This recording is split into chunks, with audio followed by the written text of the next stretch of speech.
मैं कहूं उस अभिमानी द्रौपदी से कि उसके नए स्वामी दुर्योधन ने उसे अपनी सेवा में पुकारा है। रुको प्रतिकामी। सभा का नियम था कि कोई भी राज स्त्री सभा में उपस्थित नहीं होगी। पांचाली कुल वधू है, उसे यहां आने की अनुमति नहीं। पितामह, कदाचित आप भूल रहे हैं कि पांचाली ना तो सम्राज्ञी है अब, और ना ही कुरुवंश की कुलवधू। वो मात्र एक दास पत्नी है। बस करो दुर्योधन, बस करो। अधिक अनर्थ करने का प्रयत्न किया तो उसका परिणाम कहीं भयावह न हो। महामहिम, नियम ये था कि कोई राष्ट्रीय सभा में नहीं आएगी, परंतु दासी को सेवा के लिए सभा में आने का नियम सभी ने स्वीकार किया था। गांधार नरेश, अपनी सीमा में रहो। कहीं ऐसा ना हो कि मैं अपनी सीमा भूल जाऊं। शकुनी ठीक कह रहा है ताच्छरी। अब यदि द्रौपदी पुत्र दुर्योधन की दासी है तो उसे सेवा के लिए सभा में बुलाने का अधिकार दुर्योधन को है। नियम अधर्म को रोकने के लिए बनाए जाते हैं महाराज, अनर्थ और अधर्म करने के लिए नहीं। अपने इस पुत्र को रोकिए, कहीं ऐसा ना हो कि मैं इसे नाश करने की प्रतिज्ञा ले बैठूं। एक और प्रतिज्ञा लेने से पूर्व ताच्छरी, अपनी उस प्रतिज्ञा का स्मरण कीजिए जो आपने वर्षों पूर्व ली थी। वो प्रतिज्ञा जो आपको हस्तिनापुर के सिंहासन से बांधती है। वो प्रतिज्ञा जो आपको मेरा विरोध करने से रोकती है। यदि ऐसा है तो ठीक है, मैं आपका विरोध नहीं कर सकता, परंतु मैं इस अनर्थ का भाग नहीं बन सकता। यह अधिकार मुझे है, इसलिए मैं इसी समय इस सभा का परित्याग करता हूं। महामहिम, प्रतिज्ञा जो आपने की थी हर परिस्थिति में गुरुकुल का साथ देने की, प्रतिज्ञा जो आपने की थी कि हर निर्णय में महाराज धृतराष्ट्र का साथ देने की, वही प्रतिज्ञा आपको इस सभा का त्याग करने के लिए भी रोकती है महामहिम। क्या आज आप अपना वचन तोड़ना चाहते हैं महामहिम?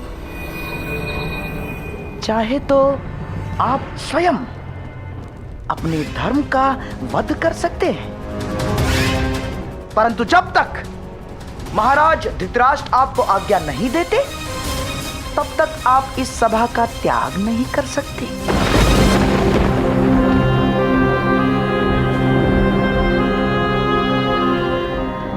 ये आपकी प्रतिज्ञा भी है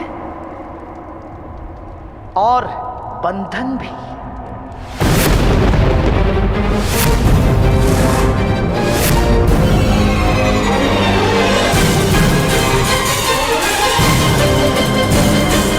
आज प्रथम बार मुझे ये प्रतीत होता है कि कदाचित मुझे ये प्रतिज्ञा नहीं लेनी चाहिए थी।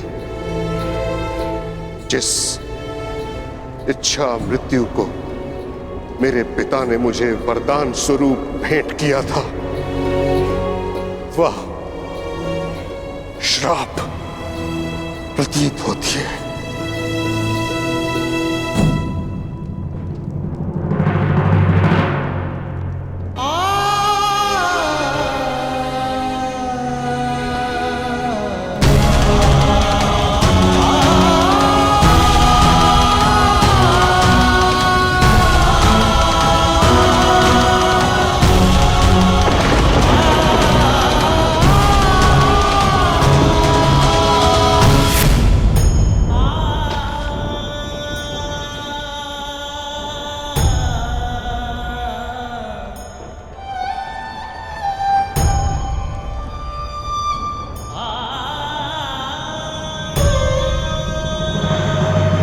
होश में आओ दुर्योधन, तुम्हारा प्रतिशोध पूर्ण हुआ, मत करो ये अनर्थ। प्रतिशोध पूर्ण हुआ? प्रतिशोध तो अभी आरंभ हुआ है मित्र, और अब इसके मध्य में तुम्हें भी नहीं आने दूंगा। मित्र,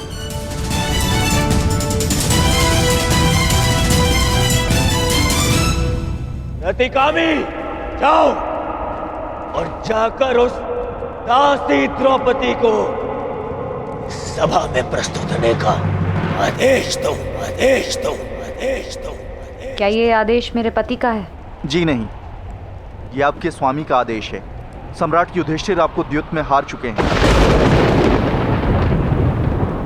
और अब आप सम्राट दुर्योधन की दासी हैं।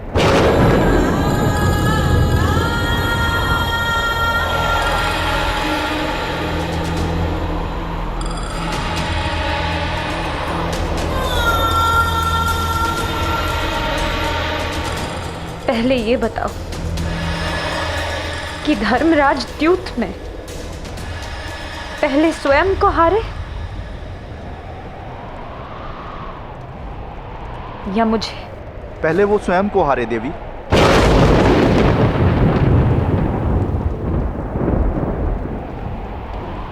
तो फिर जाओ और जाकर पूछो सभा में, जो व्यक्ति स्वयं को दांव पर लगाकर हार चुका हो, क्या उसे किसी और को दांव पर लगाने का अधिकार है? जाके कह दो दुर्योधन से कि याज्ञसेनी द्रौपदी ना उसकी दासी है और ना ही उसका दासत्व स्वीकार करती है, इसलिए उसके आदेश पर मैं सभा में प्रस्तुत नहीं होंगी।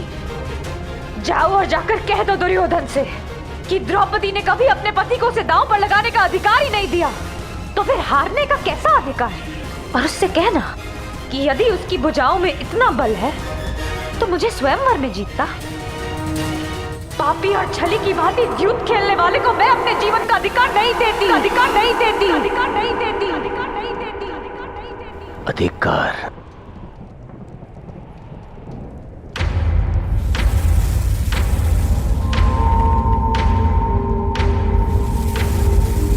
अधिकार? दुशासन,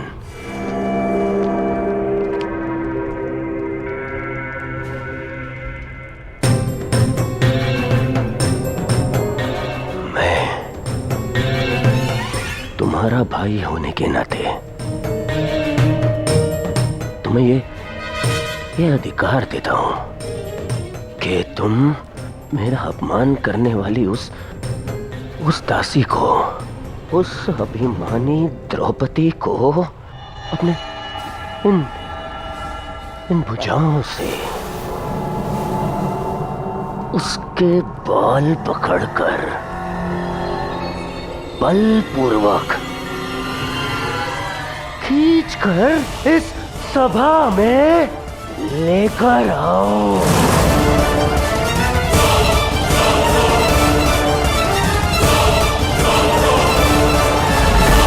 दासी को यहाँ लेकर आओ। नहीं दुर्योधन, नहीं! दुशासन, ऐसा मत करना। सावधान दुशासन, यदि पांचाली को स्पर्श भी किया तो तुम सब भाइयों का सर्वनाश कर दूंगा।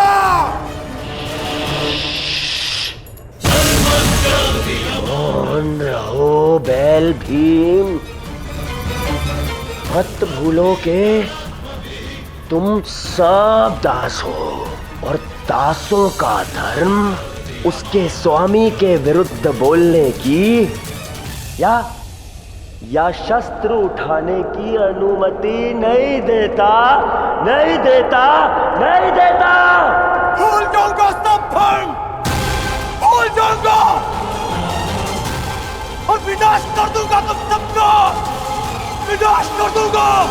यदि अपने ज्येष्ठ के वचनों का निरादर करना है तो जाओ, हम आपको स्वतंत्र करते हैं? परंतु यहां से जाने से पूर्व इस सभा से और अपने ज्येष्ठ भ्राता युधिष्ठिर से यह कह दो कि तुम ना उनका धर्म स्वीकार करते हो और ना ही उनका अधिकार।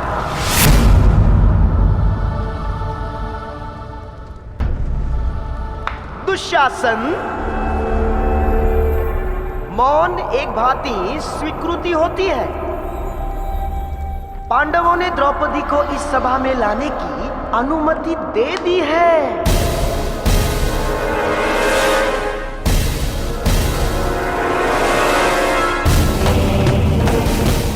खींच कर बालों से। हाँ जाओ, जाओ दुशासन। खींच कर।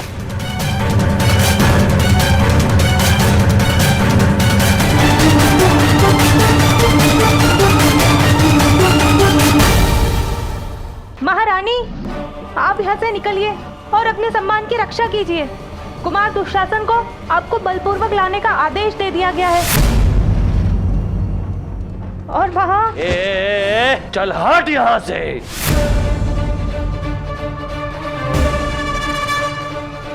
मेरी अनुमति के बिना मेरे कक्ष में प्रवेश करने का दुस्साहस कैसे किया तुमने? मैं साम्राज्ञी हूँ, हस्तिनापुर की कुलवधू, तुम्हारी भाभी हूँ।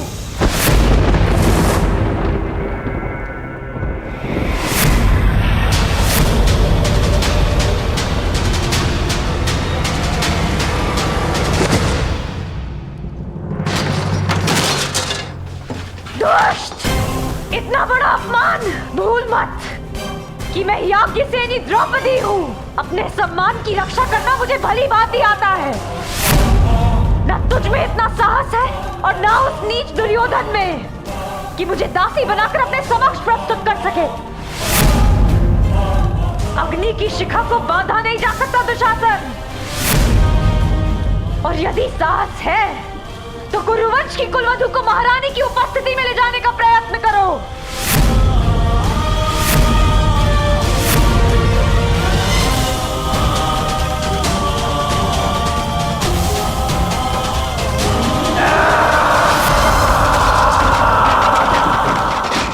धृतराष्ट्र, अब भी समय है।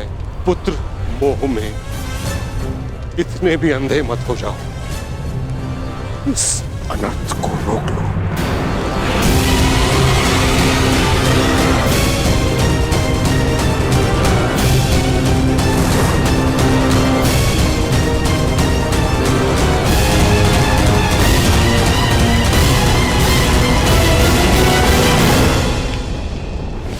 इस अनर्थ की अग्नि को इतना भी प्रज्वलित ना करो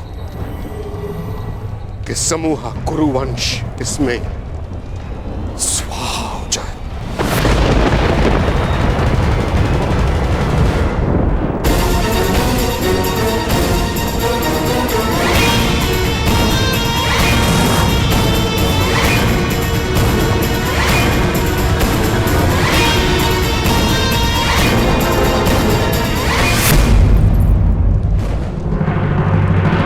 दासियों के मस्तक पर चूड़ामणि शोभा नहीं देती।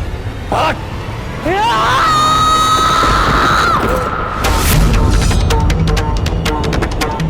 परंतु वीरांगना के हाथ में खड़ग अवश्य शोभा देता है। दुष्ट दुशासन!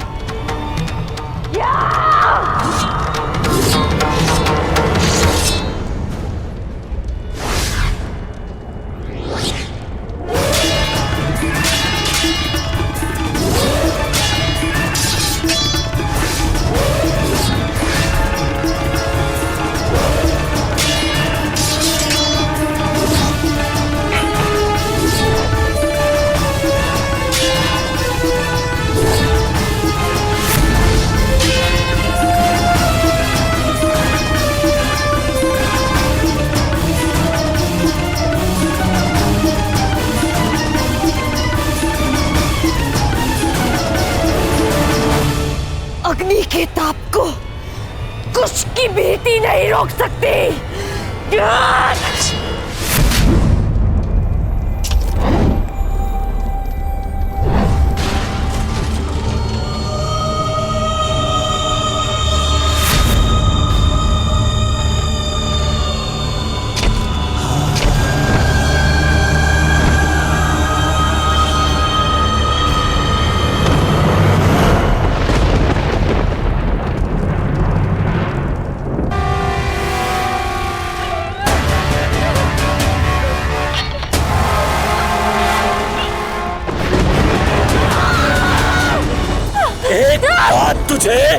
क्यों समझ में नहीं आती तासी कि तेरा प्रतिकार जितना बढ़ेगा तेरे अपमान की पीड़ा उतनी ही बढ़ेगी। आज अग्नि तो क्या 5 तत्व मिलकर भी तेरा मान मर्दन होने से नहीं रोक सकते।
युधिष्ठिर, आपका आदेश ना मानने वाली दासी दंड के लिए प्रस्तुत है। दुशासन!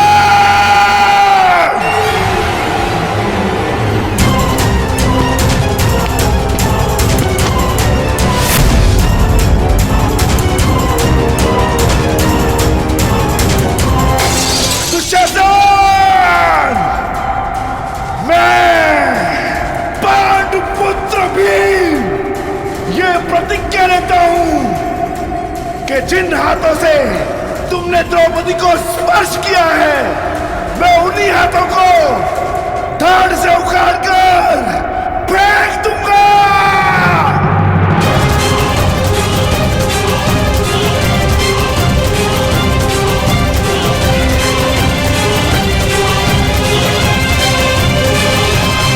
स्वप्न मत देखो दास, प्रतिज्ञा तो तब पूर्ण होगी जब तुम स्वतंत्र हो जाओगे।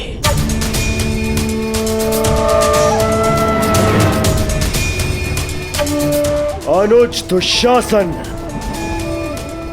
जब गर्व टूटता है, जब अभिमान चकनाचूर हो जाता है, तब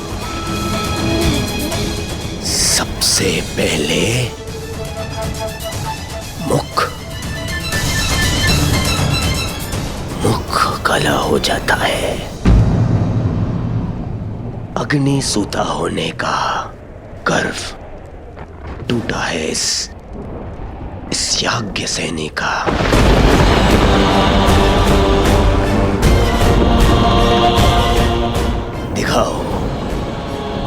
दिखाओ इस दासी द्रौपदी का मुख।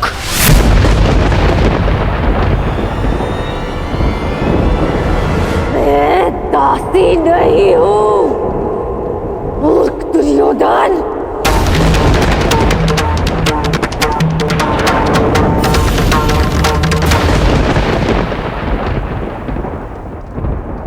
मैं साम्राज्ञी हूं।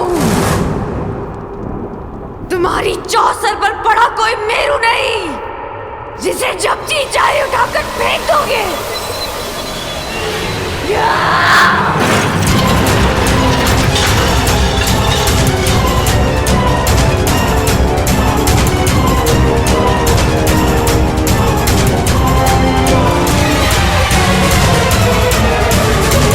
हस्तिनापुर की राज्यसभा में ये किस प्रकार का व्यवहार हो रहा है महाराज?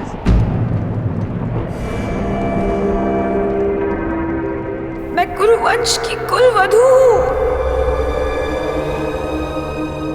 आपके अनुज की पुत्रवधू हूं, कुरु राष्ट्र की प्रतिष्ठा हूं। हस्तिनापुर की लक्ष्मी बनकर मैंने इस नगर में प्रवेश किया था महाराज, और आज मुझे यहाँ इस प्रकार इस सभा में लाया जा रहा है। क्यों महाराज? क्या ये भी कुरुवंश की कोई रीति है?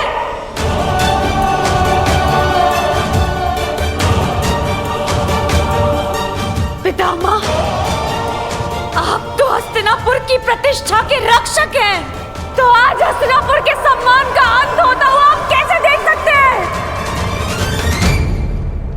आप तो स्वयं माता गंगा के पुत्र हैं पितामह, वो तो पतित पावनी है। फिर आपके सामने ये पाप होता हुआ आप कैसे देख सकते हैं पितामह?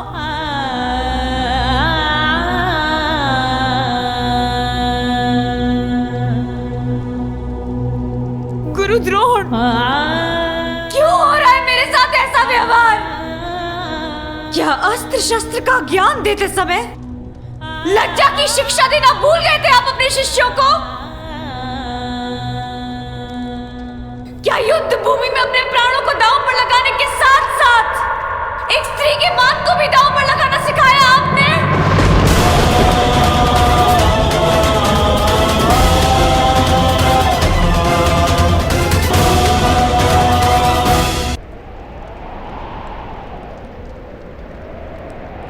तो नीति के महान ज्ञाता है काका श्री विदुर। तो इस समय आपकी नीति शांत क्यों है? महाराज से तो विधाता ने देखने की क्षमता छीन ली, परंतु अनीति का विरोध करने का साहस आपसे किसने छीन लिया?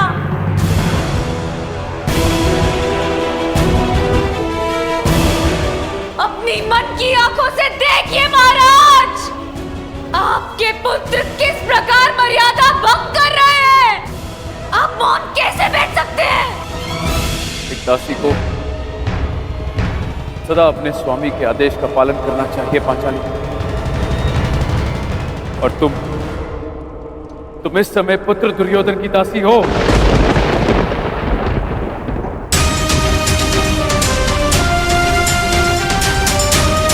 मैं कैसे दासी हो गई? किस प्रकार दासी बन गई मैं? अभी तक धर्मराज युधिष्ठिर ने मेरे प्रश्न का उत्तर दिया ही नहीं। जब वो द्यूत में स्वयं को हार चुके थे, तो उन्हें मुझे हारने का अधिकार किसने दिया? कहते हैं कुरु ध्वज के नीचे धर्म सांस लेता है, तो उसी ध्वज को थामने वालों से मैं ये पूछना चाहती हूँ कि क्या यही धर्म है कि जुए में हारा हुआ जुआरी अपनी पत्नी को भी हार जाए? क्या यही धर्म है?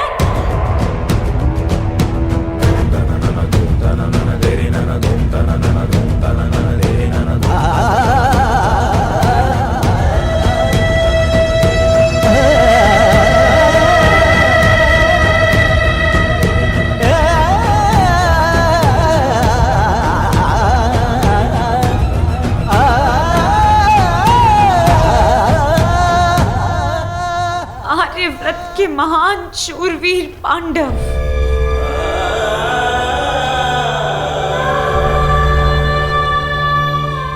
आप सब मुझे कैसे हार गए? अपनी पत्नी को कैसे हार गए?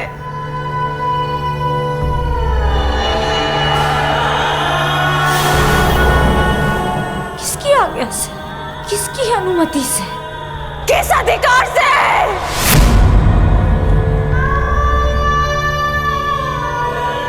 मैं आप पांचों में से किसी एक की नहीं, आप पांचों की पत्नी हूं।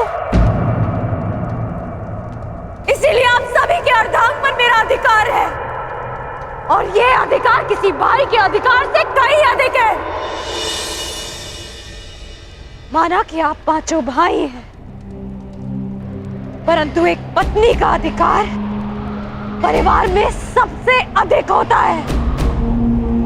मनुष्य की मृत्यु पर परिवारजन केवल दुखी होते हैं, परंतु विधवा केवल उसकी पत्नी होती है। पत्नी केवल परिवारजन नहीं, परिवार को आगे बढ़ाने वाली जननी है। उस जननी को कैसे हार गए आप? कैसे?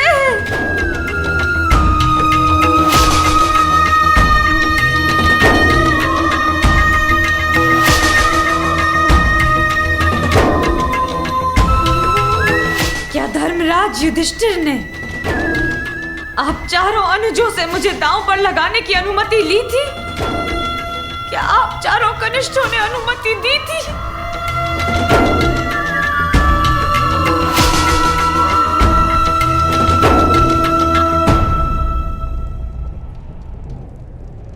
यदि नहीं तो फिर कैसे?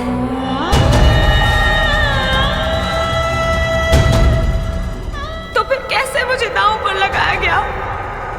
कैसे मैं दासी बन गई? क्या धर्मराज के धर्म का भाला अपनी धार खो चुका था?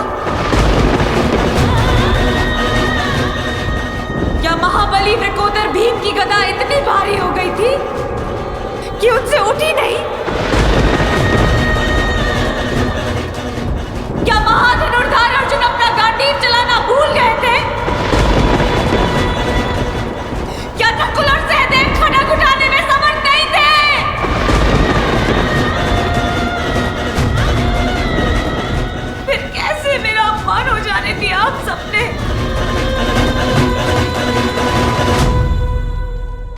सभा में उपस्थित प्रत्येक मनुष्य से मेरा प्रश्न करने का अधिकार है, परंतु मैं केवल आप सबसे यह प्रश्न करना चाहती हूँ कि जिसके साथ अग्नि को साक्षी मानकर सप्तपदी लिए, क्या उस स्त्री को एक वस्तु समझ लिया आप सबने?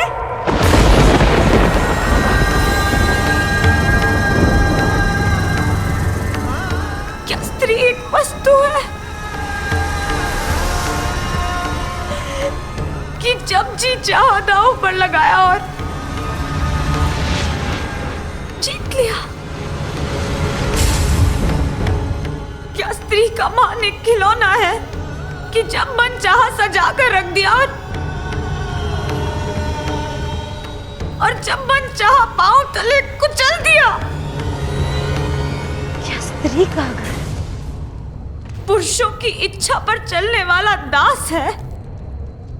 क्या स्वयं को श्रेष्ठ सिद्ध करने के लिए धर्म पुरुषों को एक स्त्री का अपमान करने की आज्ञा देता है?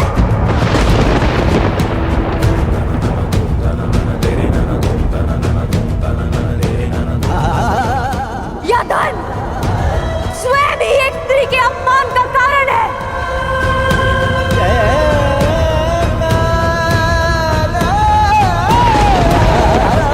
आप पांचों ने भले ही अपने आप को दास स्वीकार कर लिया, परंतु याज्ञसेनी द्रौपदी अभी भी स्वयं को स्वतंत्र मानती है और इस संसार की कोई भी शक्ति उसे दासी सिद्ध नहीं कर सकती।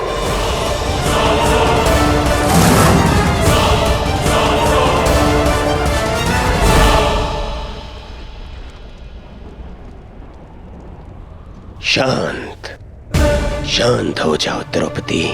सम्मान का प्रश्न तो पुरुषों से पूछा जाता है।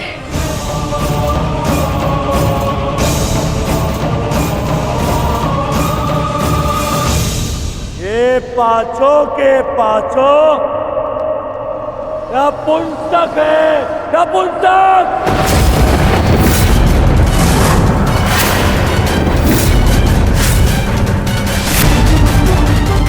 कैसे नपुंसकों को अपना पति बना लिया है।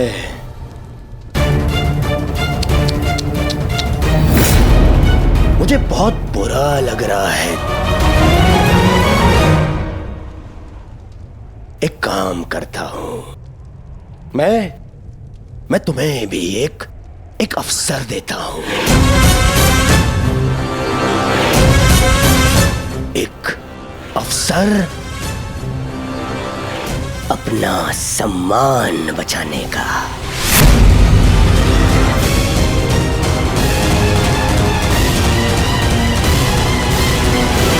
मुझे अपना लो द्रौपदी।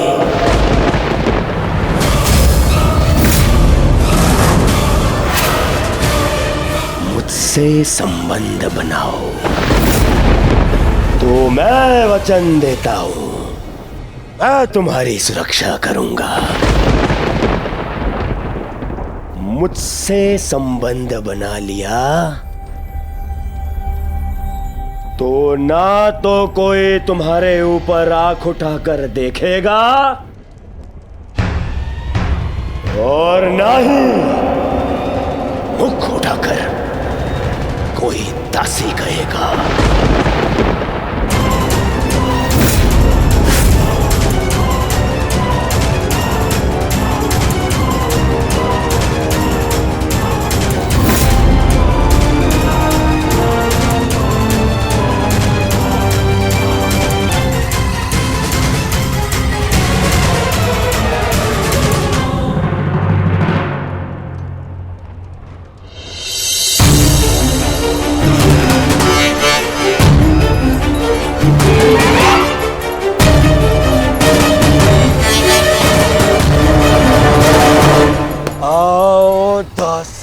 द्रौपदी आकर मेरी टंगा में बैठो।